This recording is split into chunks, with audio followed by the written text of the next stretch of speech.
زۆر باشە. ئێمە لە بابەتی تۆبارەکانە ئەبێت لە پێشدا بابەتێک ڕۆشن بکەینەوە ببینین کە بابەتی سەرەکی ئەوەی کە بێتە هۆکاریەوەی کە تۆباران بکەین چییە؟ لەبەر ئەوەی کە تۆبارانەکە کاردانەوەیە هۆکارەکەی بوونی گروپی تیرۆریستیە لە شارە سنووریەکان و ئەم گروپانە لە هەوڵدان بە وەرگرتنی سوود لە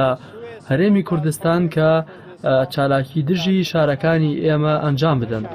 حاڵەتێکی سروشتیشە کە ئێمە بە ئەو هەماهەنگی لەگەڵ هەرێمە هەمانە بۆ پێشگرتن لەم بابەتانە کۆماری ئیسلامی ئێرانیش بە پێی یاسانیە و دەوڵەتیەکان ئەتوانێت لە خۆی بەرگری بکات و ئێمە هەموو هەنگاوەکانمان کە ئەیگرینە بەر هەمووی هەنگاوی بەرگریە و ئێمە هیوادارین کە هەرێم و حکوومەتی عێراق بتوانن کە ئەم گروپانەی کە دژی حکوومەتی ئێرانن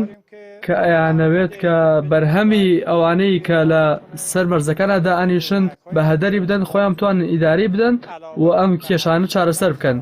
و من ئێمە یەک پرسیاری زۆر ئاشکرامان هەیە کە لە هەموو دنیاە ئەگەر ئەم کەسانە پەنابەرن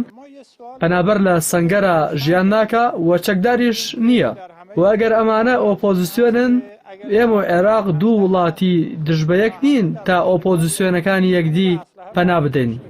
و ئێمە داواکارین لە حکوومەتی عێراق بۆ ڕێگری و مامەڵەکردن لەگەڵ گروپەتی تۆستەکان و کردەوە تیرۆستەکانیانە کە چەند هەنگاوێکی باش بنێن و ئێمە لە لیژنەی هاوبەشی ئەمنی چەند ڕێکەوتنێکی زۆر باشمانە ئینشاءالله ئەو ڕێکەوتنانە جێبەجێ بن و کێشەکانمان چارەسەر بێت. برخورد با عوامل ترور و